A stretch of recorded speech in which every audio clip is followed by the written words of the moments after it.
সবাইকে শুভেচ্ছা অভিনন্দন জানিয়ে শুরু করছি মোহাম্মদ হাসান গাজী।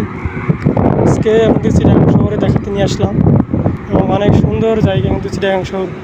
এখানে বড় কোম্পানি, বিশাল বড় কোম্পানি কিন্তু তৈরি হচ্ছে। বাংলাদেশের যদি কোনো বৃহত্তম কোম্পানি বা অঞ্চল থেকে দেখে চিটাগাং শহরে আছে। আমরা দেখতে পাচ্ছেন এখানে আসলে চিটাগাং শহরে ঘোরার বা দেখার শেষ নাই। আপনি যেখানে তাকাবেন শুধুই সৌন্দর্য আর সৌন্দর্য। এখানে কাজের যেমন অভাব নাই, তেমনি সৌন্দর্যের অভাব নাই এবং এখানে অনেক বড় বড় ফ্যাক্টরির কিন্তু অভাব নাই। এখানে প্রচুর প্রচুর কোম্পানি এবং অনেকেই সবাই মিলে এখানে কাজ করে থাকে।